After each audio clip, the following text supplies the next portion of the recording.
I'm asking because I'm trying to see if there's like room for collaboration or like since we're new and I'm trying to Don't get it out share there.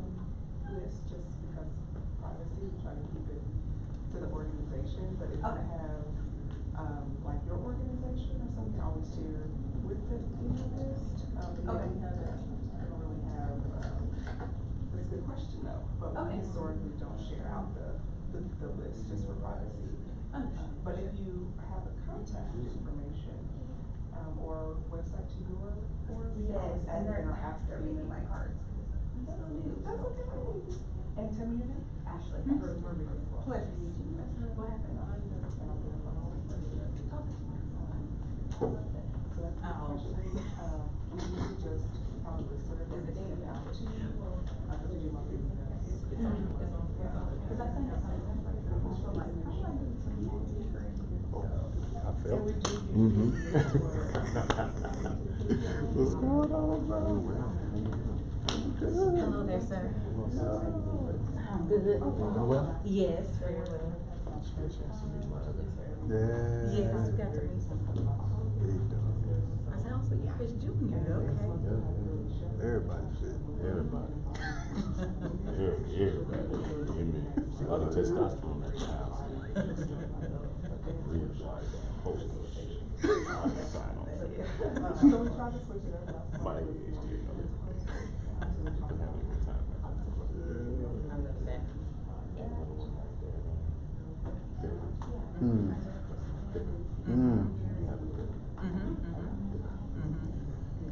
Yeah, I saw Jay when he was at how old is he? Like 6? Yeah, I was Jay. Nice. Jay was just like that.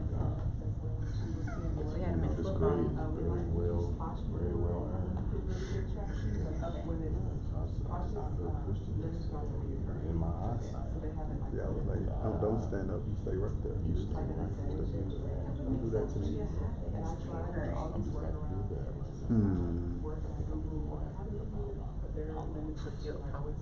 I see you cut it down. Yeah, I did. Very nice. Very nice. Yeah. Keep up. Niggas got waves, I ain't got shit. Niggas got waves, I ain't got shit. Real much. Because when last time you saw me, it was just, just a little bit. So I think it might be that you're. Oh, okay. Get on his You're on the member network. Let me let this guy go. I say, how do you think? Nigga making that beer shit. Just from what I went to my my shit right. My first test. Yeah, you still got it though. Got him the steamer. Yeah. I ain't steaming today. You got some steam. Early mornings, warm it up, do my thing, baby. Get it right. Yeah. Right. I'm not thinking have the exfoliating brush too. Yeah. Exfoliate. Yeah, you usually understand. You understand what it means. I've been not catching with no cucumbers on your eyes though. I know that. And I'm not invited. They're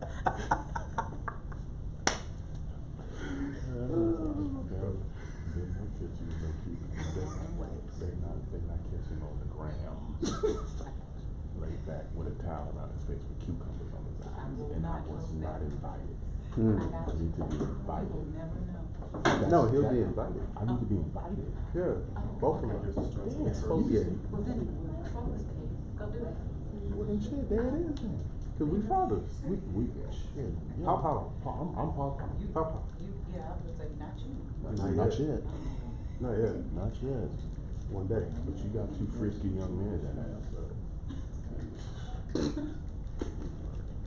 Anything's possible. Like that, not yet. Not yet. Got some time. That's what we do, like jazz. Okay. Airplane was skipping up, we usually set up the dome, that's why. That's her. What's the stuff? Mercury's not even retrograde yet, it's already afternoon. So we'll probably.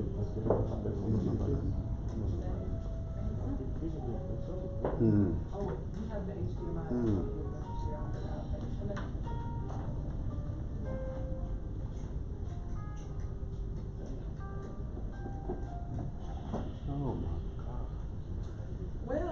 y'all for being here this evening. We already know it's already 6:45 and y'all have so much stuff y'all are trying to do already on this Tuesday evening, but we're so glad that y'all spend time with us.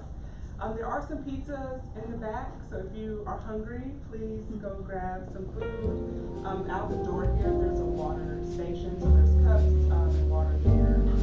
We'll be getting started here in about 5 minutes.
Yeah, it does, it's an automatic. Okay, yeah, text me his number.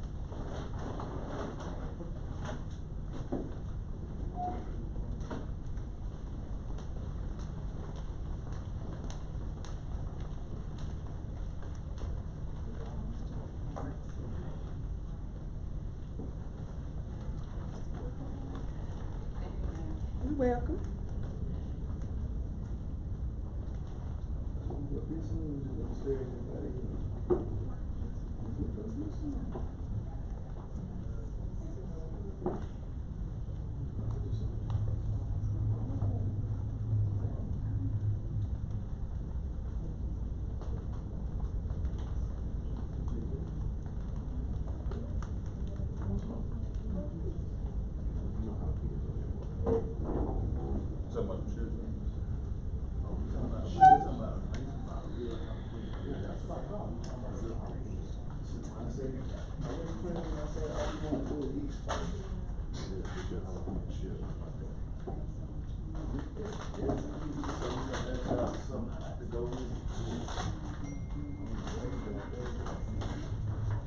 All right, well, thank y'all so much for being here.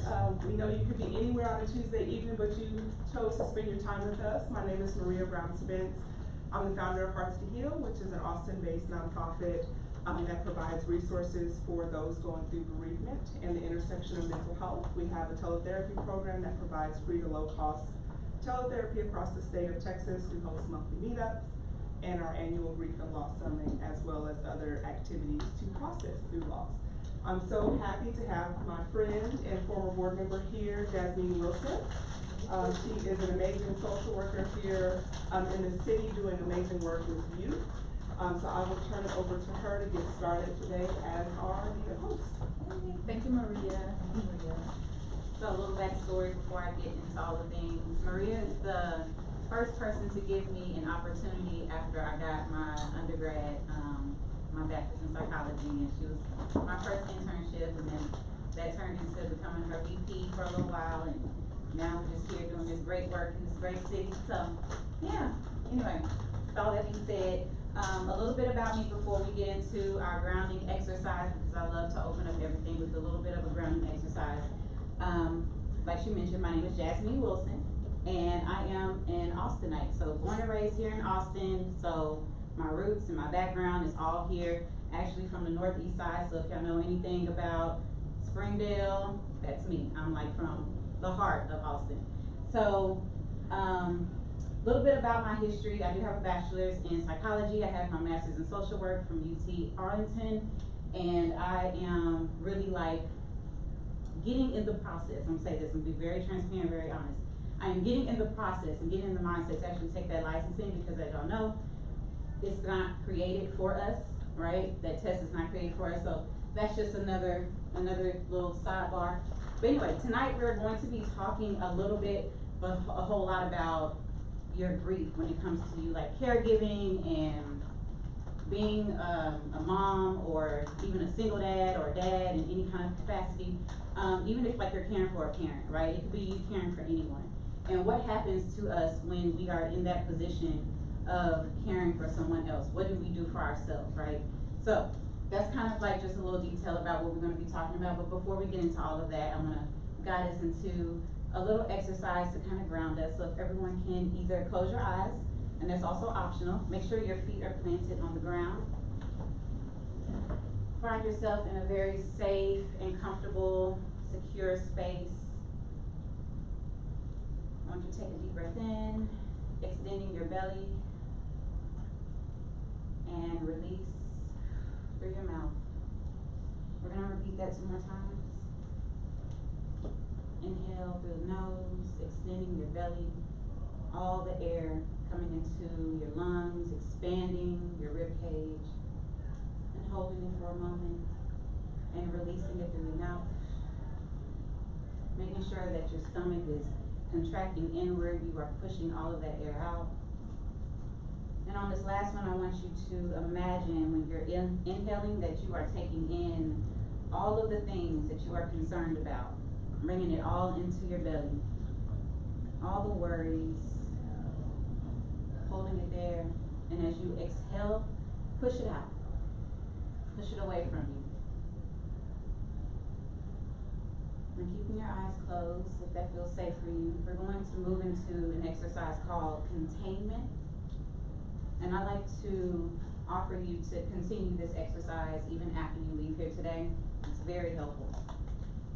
So as you are breathing naturally in and out, exhaling and inhaling, I want you to imagine a container, any kind of container.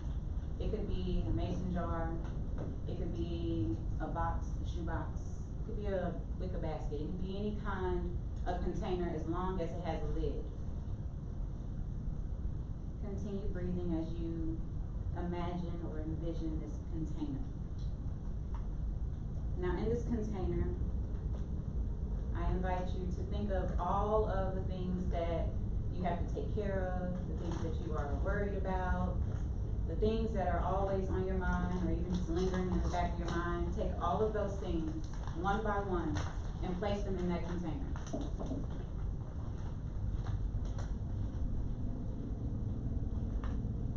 Taking your time, placing them in the container, breathing naturally.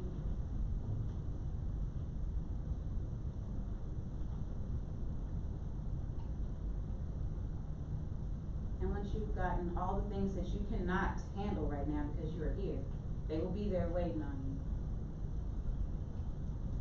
You're just simply saying, hey, I can't handle you right now, but I will handle you when I can. Place it in the container. And once you've gotten it all in the container, I invite you to close that container, whether that is a slap down shut container, you screw it on, you tighten it, you close it, you lock it, however you want to close that container. Close it, make sure you visualize and hear it close.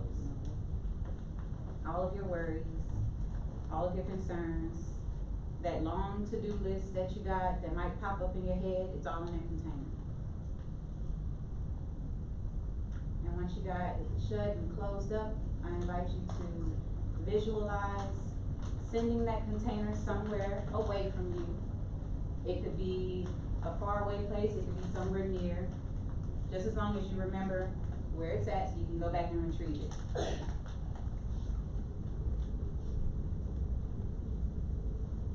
And once it's there, and it's secure, and you know where to retrieve all of your worries and your to-do list, I invite you to open your eyes slowly. can wiggle your fingers. Wiggle your toes if you need to. I like to give my arms a little rub just to remind myself that I am back here. Cause y'all just went somewhere else, didn't you? Alright, how y'all feeling? Y'all feel relaxed? No worries, huh? Alright, so after all of that, I want y'all to just take a moment to think about how have you been caring for everyone lately? Alright, just think about it. How have you been caring for everyone lately? What words come to mind that will describe how you have been caring for everyone else?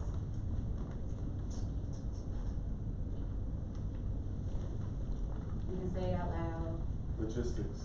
Logistics, that's a good one. Ambitious. Ambitious, okay. So you've been ambitiously taking care of everyone else.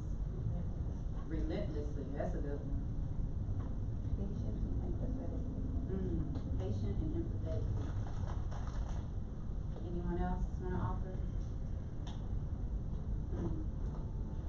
Vigorously. Vigorously. With grace. With grace. That's good. Alright, so I want y'all to hold on to those words, okay? We'll come back to that.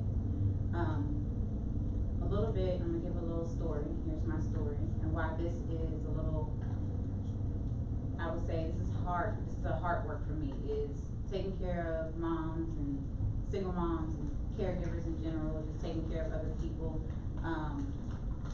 This general, I guess, demographic is very close to me because I became a mom at the age of 20. And so we all know at the age of 20, you're just now getting your life started, right? And you don't even really know who you are. You just got the opportunity to get from under your parents' thumb. And trust me, my parents, they had a big thumb, I was up under it, okay? So I did not know who I was. And at that time, I was currently in school, I had a dance scholarship, and I was doing all the things. I was like following my dreams, and then I became a mom, and all of that just seemed like it just came to a halt and screeching stop, right? And what is the first thing that you hear? For those who, you know, have either heard your family, your friends, or you've seen it on TV, or it's your own personal experience, what is the first thing that people tell you when you say that, oh, I'm pregnant, and you're young? Pretty much Your life is over, right? And so what does that do to a person? You continuously hear that, you continuously get a repeat of that on TV, and you know, society tells you that if you have a child at this young age, your life is completely over. You internalize that as being true, right? So that's just kind of how I started to behave. I started to like act out that internal belief that my life was over. And so even in that, I tried to go back to school, and I changed my major because I was also told I couldn't dance anymore. I had a baby, right? So I tried to do other things. I got into school, I went and done communications. And I was like, I know how to talk. And then I went and did culinary. It's like, I know how to cook. Right, I tried all these different things in a search of trying to really find who it is that I am. And you know, that's what our 20s is for. It's what it should be for, right? We should have that opportunity to just really be whatever it is in that moment and allow ourselves to just kind of like change and transition as the years come. And hopefully land somewhere once we enter a more mature phase. So a little psychoeducation, did you know that scientifically your brain is not considered mature enough to be classified as an adult until you are around 30 to 32 years old? It makes sense. Right? It makes sense, right? When you hear that, it makes sense. So that's just a little tidbit on the side. But, so, in essence, that is kind of like the foundation of my story, but it didn't start when I was a mom, right? I didn't learn that caregiving and, you know, sacrificing myself and making certain choices that would continuously perpetuate this cycle of taking care of everybody else and myself. That didn't start with the baby. That started somewhere else, and that's how the baby came, right? But of course, we don't learn those things until like we take a time to reflect and pause and, you know, kind of understand who it is that we are. So when you have that, and you have another layer of being a black woman or a black anything, right? That's another layer that you have to add, because systemically, we are under this entire, I guess you can say like a system, it's this box that is created to make sure that we repeat and perpetuate certain cycles that they have set up, right? And so being a black anything, black mom, woman, dad, man, it adds another layer to, okay, I'm already experiencing this thing. Now I have another thing that just got added on. So it makes the situation a little bit harder.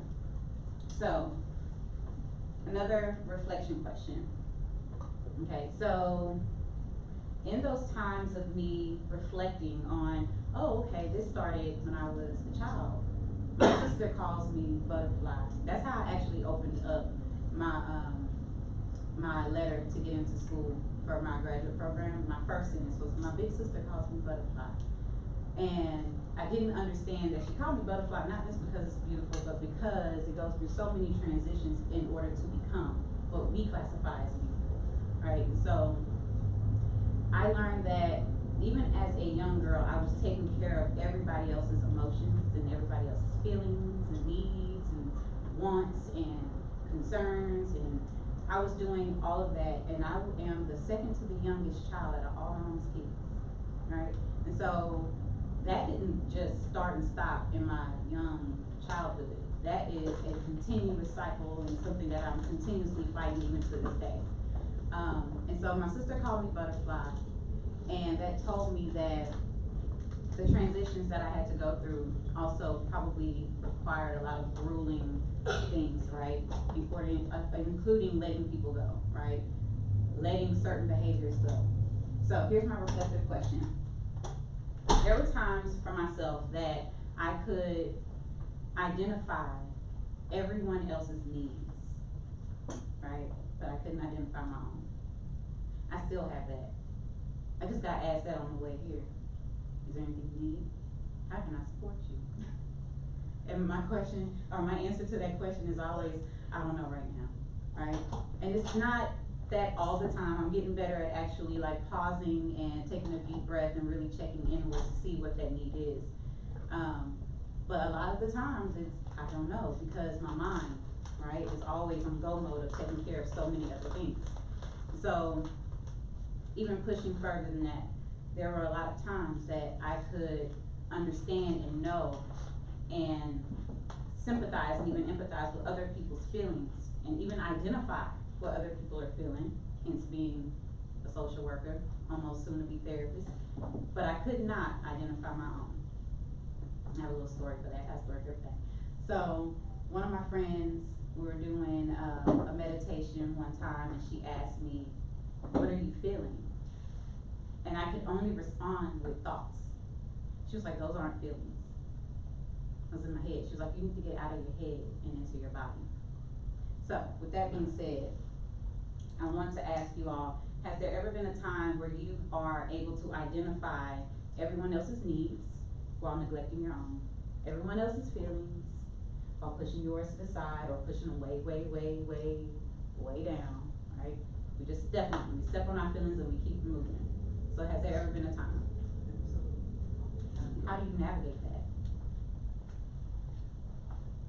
What does that look like? Personally, I have been learning to make a routine of stepping back. Because I've been aware of my go nature and just take care of all the things, it came a point to where I had to just really trust, like, you know, regardless of what's going on, I can't control everything. You can control yourself. I can control what state I'm in right now. I can control. So, and it was a journey, and it still is an ongoing journey, but I try my best when I feel like I'm in a state to where I don't to where I'm thinking too much, or if I'm anxious, if I'm moving too fast, if I'm doing too much, if I'm getting frustrated, like I kind of cue to myself, all right, let's look at how you gonna take a break from everything, take a step back, so that way you can be intentional about your life as much as you possibly can, right? And when I do those, my kids, everybody, everybody has to halt to that when it comes to my time, because I take care of so many different things. I'm here, there, everywhere, and I go crazy, so that's something that I have tried to incorporate, myself, for sure. It's just like, and sometimes that looks like, I'm just gonna sit at home all day, like, sometimes it might be, I might sit at home all day, or I might take 2 days. One day I clean up the entire house, and the other day I don't wanna be bothered by anybody, like, and that's, Thank you for sharing. Anybody else wanna share what that looks like for them? I'm sorry, I missed the question on what topic we were on. I was outside. Oh, it's okay. Thank you. I was saying that sometimes we find ourselves being able to identify everybody else's needs or even their feelings, but we can't identify our own. And when we recognize that that's happening, first off, do you recognize when it's happening, right? Because that's the first step. Do you recognize when it's happening? And that's kind of what Jasmine just kind of alluded to. It's like she has to be able to have that self-awareness. But if you do recognize it, what is it that you do? How do you navigate that? Well, it's times when I don't, and it's times when I do. But I can say when I don't recognize it, I'm not gonna say I'm oblivious, because I have a keen sense of feeling like empathy, if it makes sense. So it's kinda like I kinda just navigate the best way I can in the situation. I mean, I feel like there's no blueprint to doing it. It's kinda like you just kinda gotta go with the flow and roll with the punches. You gotta kinda have a chin, if it makes sense. So, Okay. that's the best way I could probably put it. Okay. Alright, so anybody else before I move on? Yes.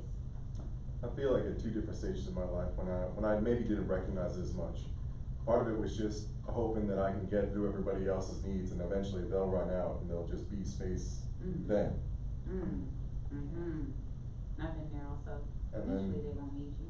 yeah, just waiting for that day or waiting for that to come. Kind of, playing for tomorrow.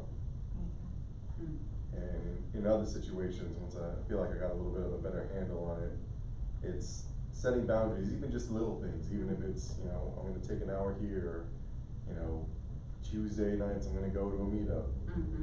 Setting something aside for myself, a little way to put a little back in my cup. Good, okay, so we talking about some self-care. See, y'all jumped ahead. Y'all talking about self-care, and y'all talking about boundaries. Y'all jumped ahead. Y'all are ahead of the game. Good students right here, good job. Alright, so when I say the word caregiver fatigue, what comes to mind? Exhaustion. Exhausting care for others. Okay. When I say emotional labor, what comes to mind? Mothers. Day to day. Same thing. Exhaustion, okay. Alright, survival mode, what comes to mind? Ooh, single mothers, Okay. growing up and I don't know, like just, that gives me the mindset of growing up, not necessarily just in the hood, but without, and just, That brings me to another point. Just emotional fatigue. Emotional fatigue, obligation, not choice. Obligation, not choice, ooh, that's a good one. That's a bar, actually. Alright, so, when you said one thing, I think it was about like receiving or not receiving enough, right, survival mode, that's trauma, right, if you think of it. So how trauma is explained to us is, there's big T trauma and then there's little T trauma, right? So big T is when something major happens, like car accident, death, something like that. Little T trauma is like small things, you can get startled, little situations can happen. But then everybody thinks of like trauma as being like this traumatic, life-changing event, right? Also, trauma is poverty, right? So trauma can also be described as, too little for too long, right? That's poverty. That's not having resources. That's also trauma. Too much, too fast, too soon is what we're normally hearing, right? And it's too much, too fast, too soon for our nervous system to regulate or keep up with.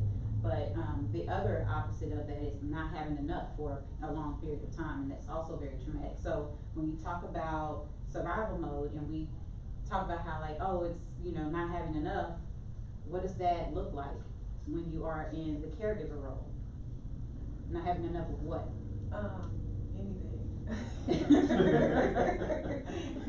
be truthfully honest, like, it's anything. Mm.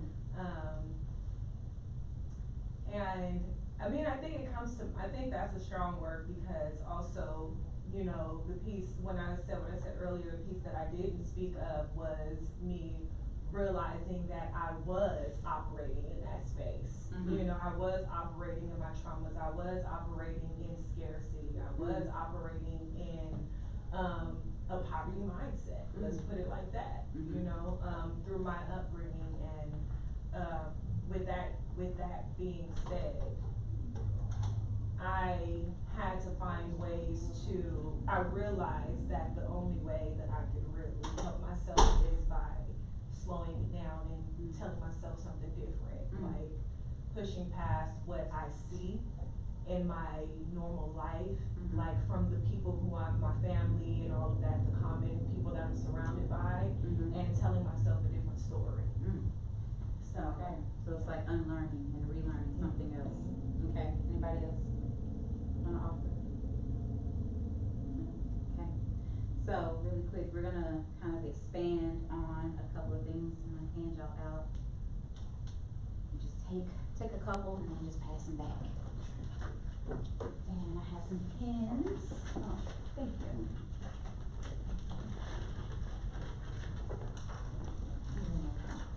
Hey, I'm scared to take this off. Oh, really? Yeah. I've been telling myself, okay, 2 months, and then now I'm like, October, I haven't opened my book. I just tested my baby, and I'm like, I just got 8 my years book. of school was not enough, now I gotta do this 200 question test for you to tell me that I can do this. Mind you, in our practicum, we've been doing it. Right, we've been doing it in practicum for a year and a half, if not longer. And then now I gotta do this for 3,000 hours after, I'm like, that's not 8 part, no. Yeah, and you're doing the NCE. Yes. I have to do that ASWD. Yours is harder, at least mine was like this, yours is like the whole. The whole what's it thing, called? it's 170 questions. Yeah, but y'all got the paragraph like, which I think those are so biased, like. They are, I'm because, interpreting the information this way. do we need any more? Sorry, I'm gonna take you off here. Oh, no, it's okay. I'll talk about it afterwards. I'll talk about this all day long, cause I have my thoughts about it. Oh, yeah. Thank you. Okay. Yeah, so we can chit chat about it. Please. Yes. Okay, so, when you hear the word grief, what comes to mind? When you hear the word grief, so that's what we're here to talk about, right, grief? Sticky. Sticky? Oh, okay, so we are adding textures to it. Okay, so it's sticky when you hear the word grief. Yeah, I think the first automatic thing that most people would say would be like that, death of a loved one, or something of that nature. Okay, death of a loved one, But yeah. knowing that grief can be just the loss of anything, like, people go through grief when they get a divorce, again, it's an obligation, not a choice, I didn't choose this in some cases. Right, okay. It's sadly letting go, I guess, you know. Yeah, okay, I was gonna say in a relationship, Okay. piggyback on what you were saying. okay. Alright, so, let's look at grief beyond just like the death, right, like you mentioned, it's more than just, a loved one passing or something ending, right? So, we have in the caregiver role, if y'all have any, let me know, but these are the ones that I came up with. Loss of identity, you grieve that, right? Transitional things, that's a grieving process. I have a story on that one. Loss of time, you'll grieve that. Loss of freedom, right? Loss of support. You'll grieve, your loss of your dreams, right? Because your life is over if you have a baby at the age of 20, right? That's what they say. Relationship changes, any type of transitions can create grief. I even had grief getting into a healthy, loving relationship and leaving what I had created, right? So, for my story, I was married for 10 years, got divorced, and then it was just me and my boys, and we were on our own for about like 5 years or so, right? 5 or 6 years. So we created our own life. And we had like our own little apartment, we had our own little routine, and everything was just everything, right? And I was in school, and we were like, okay, we're gonna go on this trip, and I had just taken them out the country for the first time, and then I met this amazing man over here, and that was like, oh, great, right? It's all good. It's like, okay, this is healthy. This is great. We get a house, we move, we have a nice home, we're like blending our families together. And I am like, why do I feel sad about my old apartment? You know, my old apartment. Oh, I missed the big tree that was over my patio, or my hammock, or there are just those things that you create. You still have that grief of that transition, even if it's something that you truly wanted and that you even prayed for, right? So we have grief that is associated also with burnout, right? Because you're tired, you're fatigued. Like even like in social work, working with people, caring for other people. It doesn't necessarily have to be your loved ones. It could be people you don't know. We get burned out, right? Because we're always giving and pouring into a community, and it's like, okay, I love this work. I am passionate about doing this work. However, I'm tired because it's only one me and it's a great big amount of work to do, right? So that burnout can also come with grief because it's like, well then, am I supposed to do this? Right? Those thoughts come up. Should I continue doing this? Right? Y'all have any other examples of grief beyond death?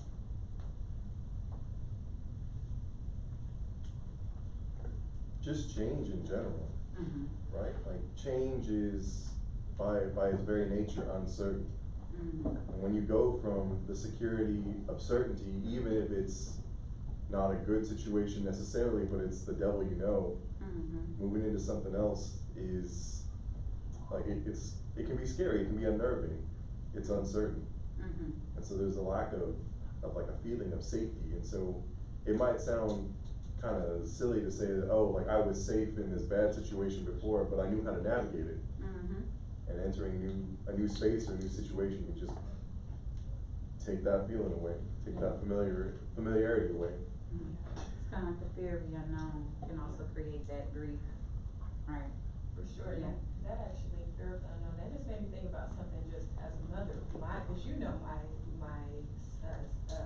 situation, but just grieving the unknown for your children, like if you have a special needs kid, like grieving process, I have a child that's on the spectrum, and I went through a whole process where I grieved when I first found out that my child was on the spectrum. Like I grieved for a very long time, like crying left, right. If I was around normal or atypical kids, it will make me sad. Like I grieved for a very long time until I was able to accept it. But also, on the flip side, I grieve not being able to go to Costa Rica with my friends to live. I grieve not being able to just hop up and move to another state because I like something out there too. So I mean, you know. Yeah. Mm-hmm. Yep, I do understand that. We all have that, like the things that we would want to do, like it's that life that we envision for ourselves, right? Or it's just like when you have those responsibilities, right? And it's like, okay, well I have to be in a certain position. I have to create stability, but also that can look like whatever you want it to look like, right? We're told that we have to have a certain mindset, unless there are like certain things that kind of restrict you from that, right? But we can create that within whatever we can, within whatever dynamic we can actually, you know, contribute to. So, all right, another little tidbit. Now, y'all do use your pretty little note cards, okay? Yes, yes. All right, so I want you to write down what losses does mothers and caregivers in general, fathers, mothers, experience that people rarely acknowledge. Give y'all about 2 or 3 minutes to write that down.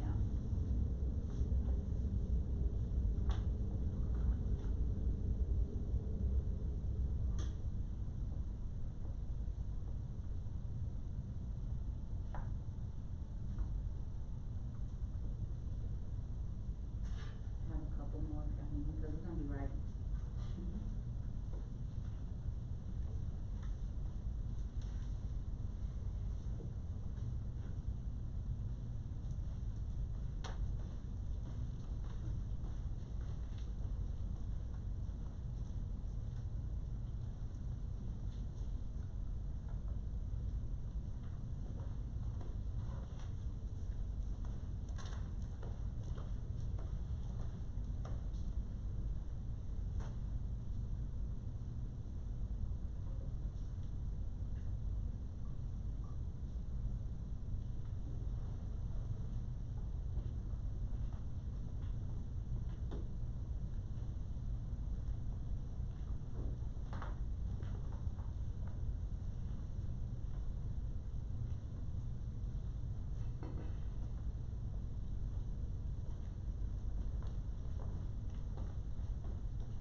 Does anyone want to share what they wrote?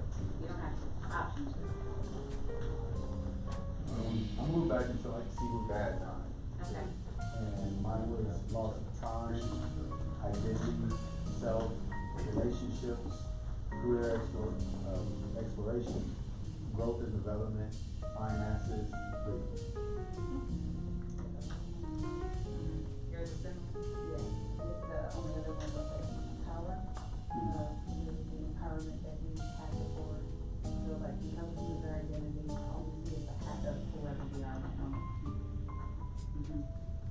Anybody else would like to share? Yes. I put friendships. I don't know if anyone said that, but I as a bonus mom, but not the biological children, I see the shift sometimes with my friends who are going through like IVF or have children, like that does change the dynamic of their friendship circles as well.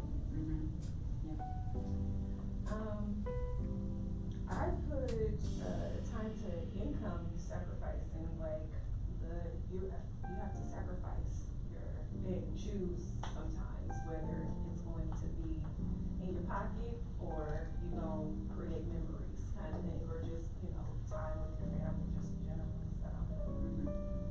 Very good. Anyone else would like to share? The amount of time and effort that is sacrificed for that person. Like, you give up a lot trying to, I know with the transition that my mother's had to take, there are things that I literally had to neglect for myself just to make sure that she's had what she's needed through her transition. And time is one of the biggest things that I've lost in trying to, like, perfect example, not being able to go work out because I have to go take care of, go make sure that she has what she needs, and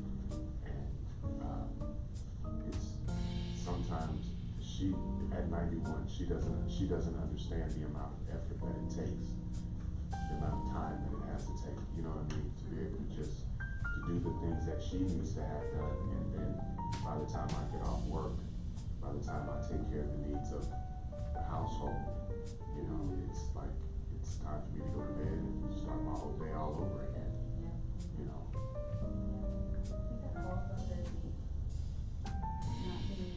it might be unintentional, but I guess a loss of respect with somebody's finances or time because they get so used to doing that or being that person that the expectation is, well, that's what you're supposed to do. Yeah, very similar. I didn't catch your name, here, when you were saying, I'm sorry? Alberto, okay. It was similar to when you were saying, like, he continuously, that person for everyone, like, eventually, I give enough and they won't meet me, right? So it's kind of that expectation, like what you're saying. And definitely, like, the time aspect, that time piece is it's kind of like what we like to see is like a silent responsibility, right? It's something that's invisible that you don't necessarily see. Another thing, is like all the thoughts that we have, right? Like, yeah, like we are thinking about the 20 steps ahead or the 20 things that we have to do, at a certain time in the day when we are just at 7 a.m. waking up, right?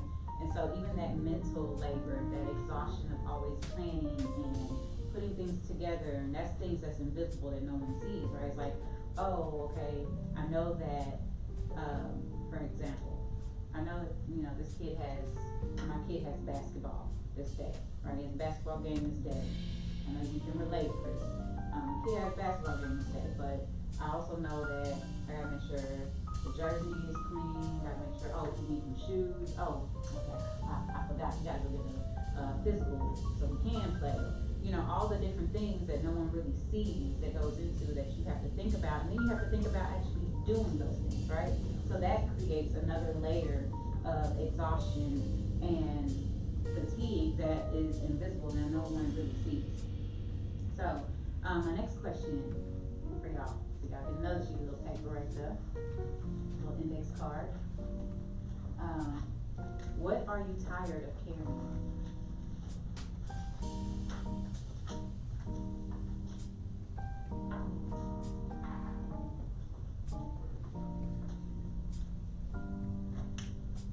What are you tired of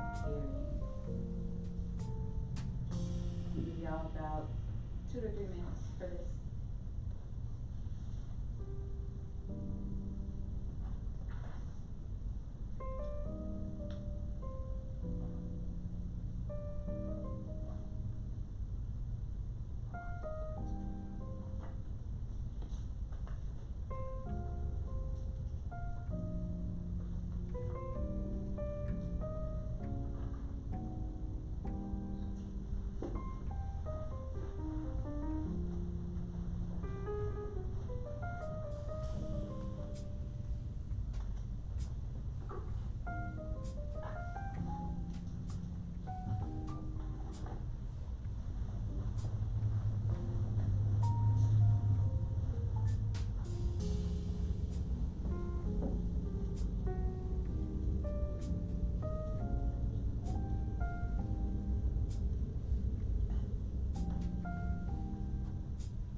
Before we share, I have another question. What have you neglected within yourself? What have you neglected?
Sounds like my morning wake up. Right? I almost, That is little I got T anxiety. trauma. I thought it was time to go to work for me. That is trauma, Yeah. right there. My God. My heart started beating fast. Does anybody feel, safe enough to share? Well, the first one. Both. Or you can choose one, either or. You can do one or both. 1, 2. Well, I put for tired of caring, and I put other people's fears. I think that's a big one. I put a few things, but I think that's one of the big ones for me right now. Because other people will place that on you and say, this is what's gonna happen, and it might not be true for you. Yes. I put it basically emotional baggage. And I would say probably the second one that she was asking, but what was it, what we neglect, I couldn't even say it, but I'll probably say my legacy. So. That's good. Thank you for sharing that. Okay. I put down, like, first and foremost, logistics, just making sure everything gets done. and that everybody gets where they needs to be, that things happen when they're supposed to happen. Right, sort of carrying that mental load, and then space for everyone else's emotions. Yeah, okay, that's good, yes, ma'am. I'm tired of carrying societal norms when it comes to being neurodiverse as well. Like, it's exhausting trying to fit into all the boxes, especially when family members may not understand that side of how your brain functions. Yeah. Yeah, definitely, yeah. I'm tired of carrying others, just as far as in my role of, I support a lot of people. So looking to get back to myself, but then I'm also tired of carrying old versions of myself. Yeah, okay. The guilt of not being able to do enough for the ones that I love. Ooh. That guilt, that's heavy. Yeah. Tired of carrying, I guess, regret, even though I'm in a great place. I always think, oh, if I would have just stuck through it and not burnt my 20s, I would have been here already, and then it'd look a lot different. But I've been neglecting lately, since I have a new position at work, it's been God, and it's been pretty heavy on my heart, but, feeling like you don't have enough hours, and like, even just to get 5 minutes there of prayer, because I'm exhausted. So, Yeah, I would definitely say being the supermom or superhuman and Shaq kind of to like piggyback off of, what she was saying is just like, how can I put it? Carrying the idea, whether it's from myself and stuff that I, the lies that your brain can tell yourself, or from other people's sources, or from other people, that you're not where you're supposed to be presently. Like, that, grieving the past or whatever, is actually where you're supposed to be, like, right now.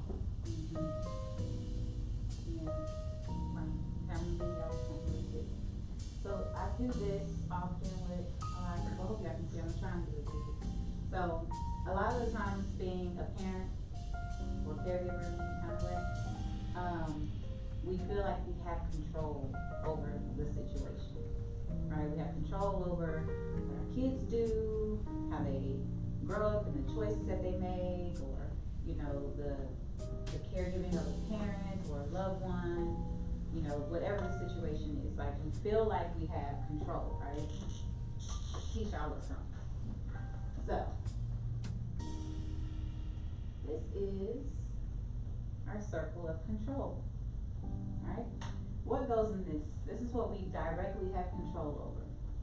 And I say real quick what this made me think about. What? When they be like, your business is over here, and I'm over here. Yeah, you stay over here. Basically, yes, the concept. All right, so what do we have control over? Self-help. Ourself. What does that look like? The entire circle. Our thoughts. Your thoughts. Okay, we have control of our thoughts. Our actions. Yep. What else we have control over? Our words. Our words. Yep. Our emotions. Emotions. Yep. What about our Ideas. ideas? That would kind of be like with thoughts, responses, right? How we respond to things. That's kind of like with action, right? So that's just a general, right? This is called the circle of control. Alright? Okay? Now this is outside of us, right? This is the circle of concern. Now, what goes in the circle of concern? Because it's outside of what we can control. Kids. Clearly, politics. Right? Politics. All of the politics in every way. Somewhat near the finances. Yeah, you put that. I mean, I feel like You can, we that's can fine, you combine. can, but. Look, I'm the financial guru back there. Alright, well, I'll put it there, I got you, okay. Work, yep. What was the other one? I'm thinking of like things that I have to deal with on a daily, it's like discrimination, the stuff that's like long lasting. Yep. So we'll put society, we'll put systems, right, all the things within that, kids, parents, right? They control them, they think they're grown. Mother-in-laws. Ooh, relationships, right, so you just put partners, cause we can kinda have some type of whatnot. Relationships, like I said, mother-in-laws, I can't control. People, there you go, it's people, yeah. I think that's my models right there too. Those Geminis. Y'all can't control us. Don't even think about it. Alright, so we'll put people, Does media fall under any of those? Yep. media, social media, yep, can't control that. Alright, so your power is, Perception. yep, perception, Sorry. it's fine, I got you. Alright, so your power is here. This is my power. Alright? Your power is right here. So, you use this to help you with this. You can control how you respond to your kids. You can control your emotions with people, right? In politics and your parents. You can control what you say at work, right? You use this to help you with all the things that are outside of your control. So this is where your power is.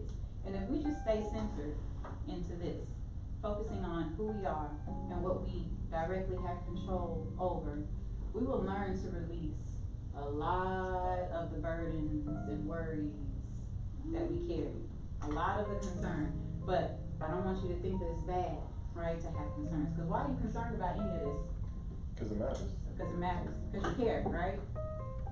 You got feelings, so that's a beautiful thing. You care about the world, so you care about society and politics and systems and your money and your kids and all the things. You care about all of the stuff. And we care so much that we're trying to control it, but we can't. We can only respond to it. Yes. Very random. I'm really getting like imagery, Uh-huh.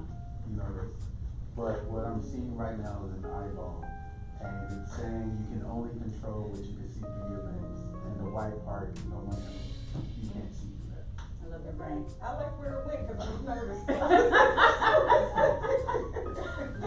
I'm with you. I get you. Yes, thank you. I like that. Alright, so was this helpful for anyone? Yeah. Okay. Alright, so I'm gonna go ahead, I'll leave it up, just in case you want to take a picture of it. So, with that being said, I want y'all to try and cluster together. Let's do 2 different groups. So we can do, how many of us is? Let's do, Split 'em up. yeah, let's do 4 and 4. So, Chris, Big Chris, come over this way.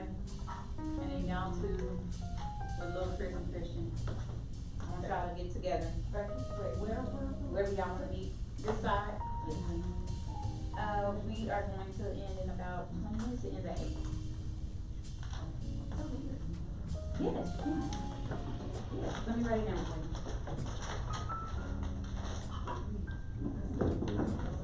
I can't wait for this. I don't have any contract. Okay, yeah, okay. That's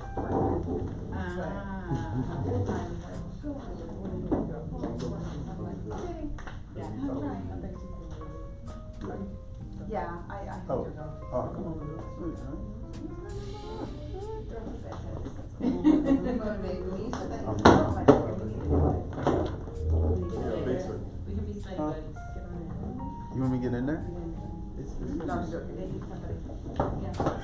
too. Okay. Because Maria, Okay. this Ashley, okay, Jackie, and are you yeah, send me an email, definitely, okay? Alright, so while y'all are in your groups, I want y'all to first talk about what resonates with what we talked about today.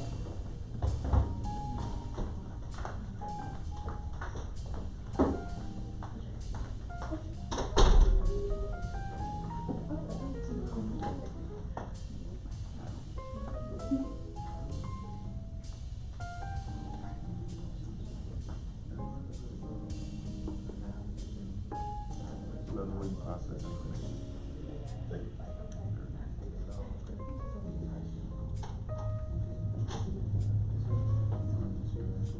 I'm not a visual person at all, so I enjoy hearing the way other people interpret things visually.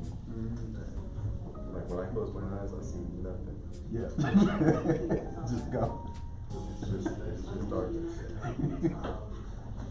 I had a whole glow, like you said, yourself in the box. Like, perfect. That's what my atmosphere was my box. Like I just. I just want y'all to have a conversation, y'all have to write me things. About this? Yeah. Yep, Okay. I'm gonna read them out to you. And then when it was time to put myself up, I was like, all right, switch the globe on to the top, put them. Just keep talking. Just keep it by song. Yeah. Yeah, as soon as she said box, it's like, alright, I know what a box is. Yeah. Never would have put it in my own time. Everybody else is like, I open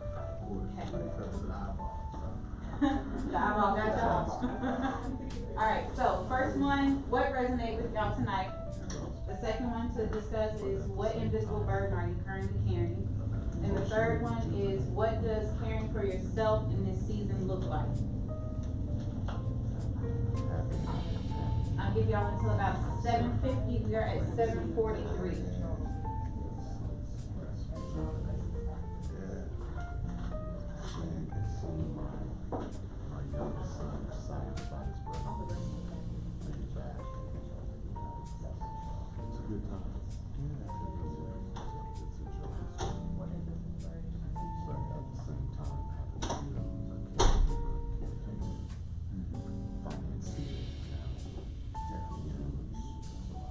That is a lot.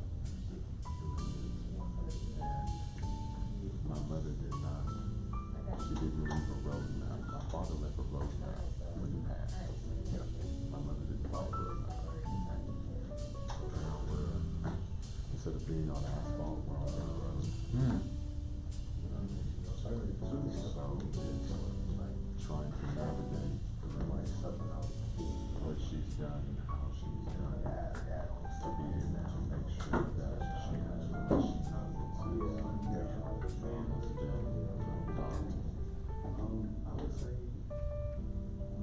I've learned that when you don't make it as easy to spend somebody else. You understand what I'm saying? When you didn't labor for it, it's easier to spend it when you didn't labor for it.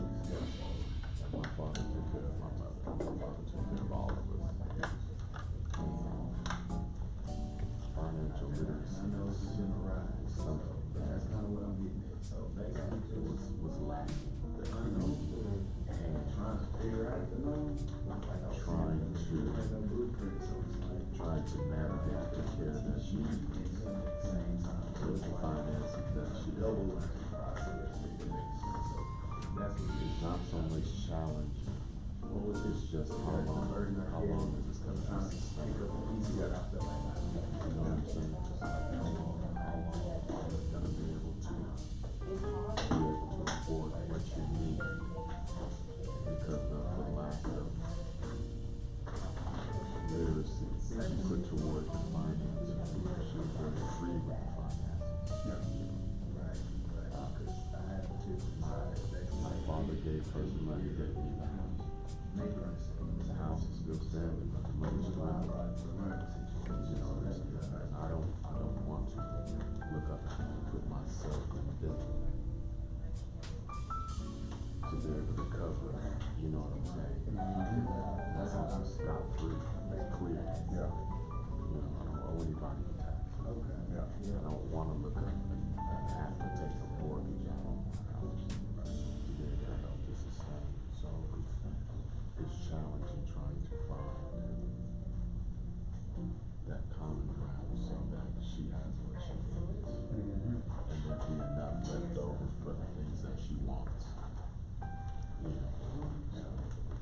self-care is like a highway, right? Yeah. You gotta take care of the needs first, but Absolutely. wants can take up a lot more space. You're freaking right, brother. And because she's lived off of the wants first and the needs second. Now it's a different at 91. It's hard for her. It's an old habit. Yeah. She doesn't mind making everybody around her feel it. She doesn't get what she wants. Wants to go twice child, so to speak. So those are the challenging things. So it's like I got a whole bunch of I've got that on one end, I've got this behind me on the other end, and I'm right in the middle, just trying to make sure that nothing goes too far either way. But having my son come down here for meditation is one of the best things that he can do. We know that 6 months in Austin, you can change life around. Austin is very fertile. East Texas is not so much fertile. Not so much. So, but he's in a good place. He's in a good place. So, at this stage, it's not so much about telling him what to do, it's just showing him where he needs to go to plug in to be able to get around. So it's easy. That part is my youngest son, even he's on his shit. I can't even. He's on his shit. He's direction. Yeah, that's been real work. But I'm thankful.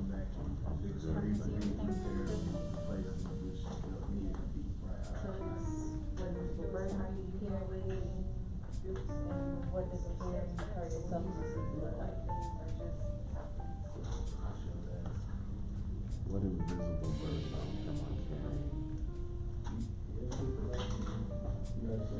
Finding time for myself. Really just finding time for myself. And when I get done with my day, did I do enough? Enough is such a tricky word. Isn't it? Isn't it? It really is. Because it's purely perspective. Enough is perspective. For what I may think isn't enough, for somebody else, it's like, damn, you did all of that. So, I've learned to set the bar manageable instead of setting it off of unrealistic expectations. You know what I mean? My bar looks like everything that I need to take care of within the next 4 or 5 days. Once I've knocked this out, then I look at what everything else looks like. It's funny because beginning of the month, you take care of all the needs first at the beginning of the month. Everything that needs to be taken care of. By the time we get to this part of the month, it's about what people like, what people want, what people desire, but then still having enough in the tank mentally, physically, financially to be able to ramp up because we know the first is coming. You know what I mean? So that's where being able to make sure that I've done enough. That's part of the thing. Because having a family in the household just raise the bar a little bit more, raise the bar. Especially with little guys, I want to just making sure that he has it's major. Yeah.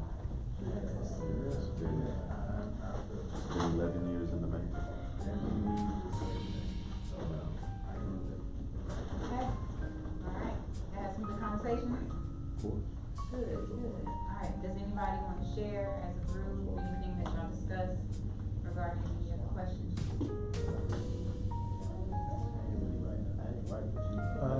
What does caring for yourself in this season look like? This is something that I've been sitting in for a while. It's in every single thing that I do, it's to give back to others, to support others. Right now in this season, I'm removing anything that is about supporting others right now. It's all about receiving for me. So that means removing the things that I've built for quite some time, and just, maybe I go back to school. Maybe I spend more time with I spend a lot of time with the kids and the family, but what does that look like in this season? More intentional. Okay. Anybody else would like to share? It could be one or all questions. I have to agree with Jason in this season with having my grandson, having my son in the household, not just in the city, but in the household, being more intentional about the quality time that we share. Not so much trying to make up time, but just making sure that the time that we're sharing is conducive to both of us moving forward,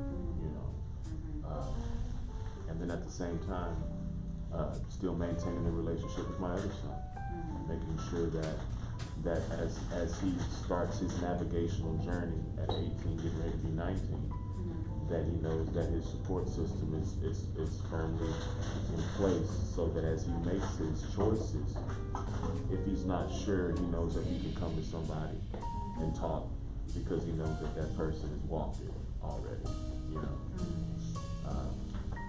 and then watching my grandson starting out his little young life, and just watching him grow, being a new granddad. Like I've got a 6-year-old and I've got a 9-10-month-old, both boys. So it's fun now, not having to be so hands-on, but be more of a consigliere, kind of the advisor, that person that's, what do I do? Maybe not such a good idea, try this. And it's still their choice to receive it or not, and it's okay. Right, because it's not something that we have control over. That's exactly correct. So it's just being able to watch the next legacy, the next part of my legacy moving forward. It's watching the seeds that have been planted finally being able to be at a point of harvest, and just watching and reaping the benefits of a harvest, of a fruitful harvest. Good stuff. Thank you for sharing. Anybody else? Yes, sir. I guess I'm gonna go for the last one on the board. Okay. I would probably say trying to learn again, if it makes sense, because like I said, emotional baggage is what I feel like I've been carrying for a long time. So it's like, coming here was like a step toward myself. Again, trying to find me, because of course I gotta make sure he knows himself, along with the legacy that, I was saying I felt like I neglected for so long. So pretty much just, like I say, just learning. I mean, I really don't know no other way to try to break it down and put it into like terms, but Yeah. No, you said it right. redefining, that's the perfect way to say it. Because you're not gonna be the same person, you're becoming Better, a different person. right, if not better than what it was that I was thinking I wanted to be, right, so, that's Right. perfect. It's remaining open to learn something new about yourself also. Yeah. Alright, so we're going to move into just what you can be left with when you leave here today. So, one way, small acts of healing, boundaries. You said boundaries. Who knows what boundaries are? Who can give me a quick little blurb about boundaries? Anybody? Do we know boundaries? Yes, we do. What about this? Being able to say no, just No. period. Big no. And that could be regardless, sometimes you can even have boundaries with yourself, sometimes you feel no, it's like, Yeah. you know what, I said I wasn't gonna eat this cheesecake, I'm gonna eat it. I said I wasn't gonna eat this cheesecake, you know, I said I was gonna get up and at 5 a.m., you know, and when I don't, you know, I don't know, whatever it may be, but just, you know, saying no. What are your red flags? Relationships, knowing the difference between a best friend, a friend, an associate. The best way to be able to identify a boundary is learning yourself. You have to know you before you can set a boundary. Because once you identify with who you truly are, there are just some things that you're not willing to accept, especially if you've removed yourself from a lot of the negativity, a lot of the things that have burdened you and brought you down. So being able to be in a space where you're making those positive strides and being able to just be willing to accept the consequences of what no means. Exactly, yeah. Sometimes it's hurtful, yeah. I say listen to your body, like your boundary of when you feel like around a person that doesn't make you feel good, or a place or a thing that might be something you need to work at eliminating or reducing time. Yeah, rest is a big one, right? So outside of boundaries, something else that we can do that is going to help us, small acts of healing, rest, right? That's also part of saying no to yourself. No, I'm not going to pick up this computer and do X, Y, Z, and ABC, right? No, I'm not going to go outside tonight, although it's gonna be fun, I need to lay down, right? I need to rest. Asking for help, delegating, that's another small act of healing. Make sure you are grieving honestly. That's a small act of healing, right? Allow yourself to fully grieve whatever it is that you're in the process of grieving, whether it's an old life, the loss of a loved one, anything that you're grieving. Do it with honesty and transparency. Like, hey, I'm really sad about this. Be honest with yourself. You can only be honest with yourself before you can be honest with anyone else or even the world about what you are experiencing. Community care. Who's your community? Who do you have that is your support system? Lean on them. And if you don't have people that you can honestly lean on, then we need to reevaluate your circle, right? And then self-compassion. Be gentle with yourself. There is no handbook that says, oh, when you come into this life, you're supposed to do this, and this, right? We are all learning how to do this thing called life, and it looks different for everybody. So we grieve different, we love different, we're happy differently, we have joy, we have all these different experiences, and they look different for each person. So be gentle with yourself. All right, so the last thing I want y'all to leave with is containment. Y'all remember the containment that I gave y'all? Don't just use it today. I invite y'all to use that any time that you need to. So if you are in the process of taking care of one thing and you have 27,000 things floating in your head, contain it. Put it all in the container, ship it away. You're not trying to push your task or your worries away. You're just saying, I can't handle you right now. I'll pick you up later. Right now, I really need to focus on passing the social work exam.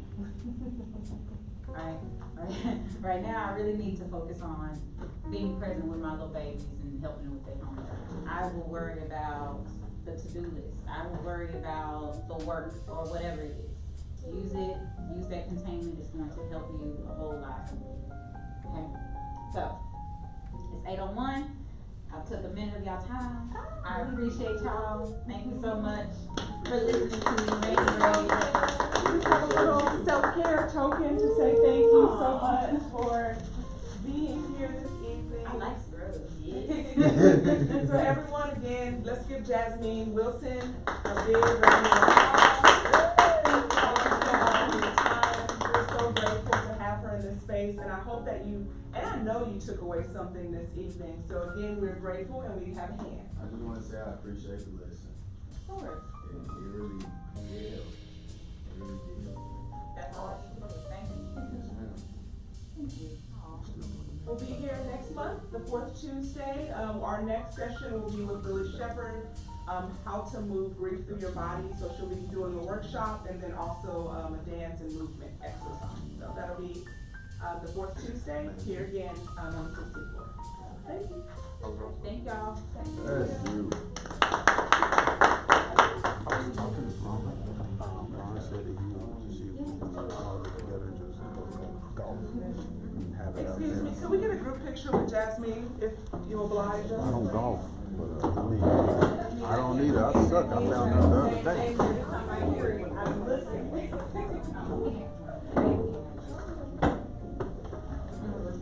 It's off the board, okay. You wanna do it outside? Yeah. Yes. There's some up here.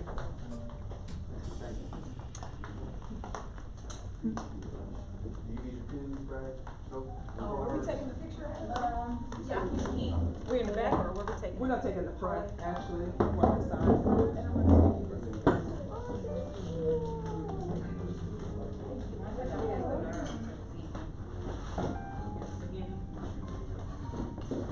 I did it for that purpose. Yeah.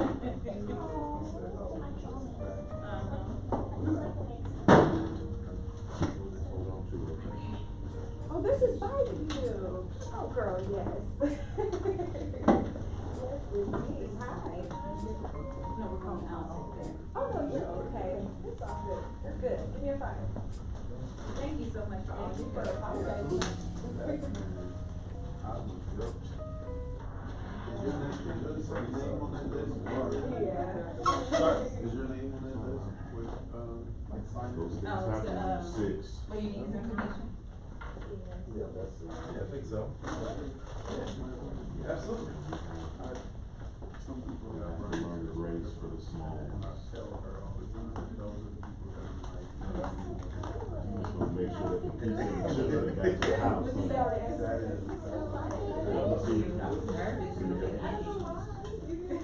That's why I did tell her, I'll be there grounded, And the thing is in my head, I was like, I hope she's grounded herself too. Yes, I did that online. Thank you so much. Thank you so much. Yeah, I was like, cause when I think it was both of y'all, I was like, this is the perfect opportunity to see you both. Perfect. Yeah, no, it was a beautiful group. It was very like intimate and intentional. Yeah. I just sent you my info. Look, that was all I needed, that right there, just. Likewise. This was really good. I think the next time around. This is my college, Yes, and I'm sir. gonna really expand on it, that was advice. Yeah, no, I this got was it. good, I enjoyed this, I'm glad. Thank I came. you. Now, and then I already forwarded you some, monogamous, what is it called, proposals, you know, check your list, and I'm gonna just start texting you, so.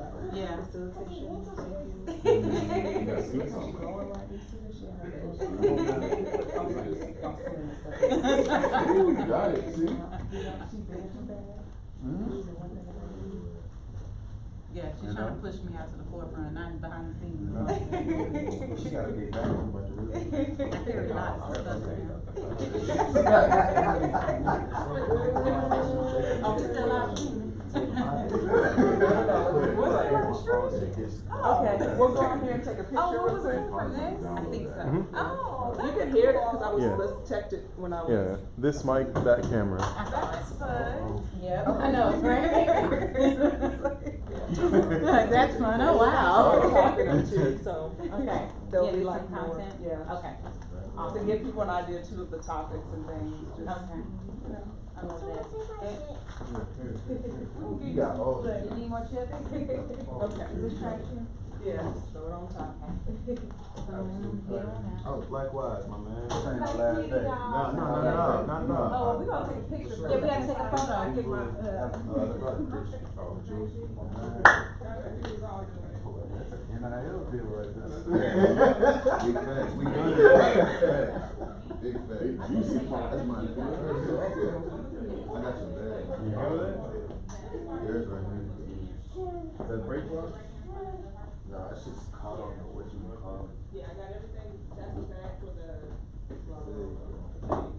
Now, Careful now, don't go too fast now. That's strength. That's my man right there. And I ain't gonna get your name, I'm out with it. Chris, man. Nice to Thank meet you. you. Likewise, my man, likewise. I've been in full distance since we walked in. Thank you, sir. I hope I see you again, though, man. Yeah, I'll be around. For sure. We'll take a picture. For sure. Got it right there. Here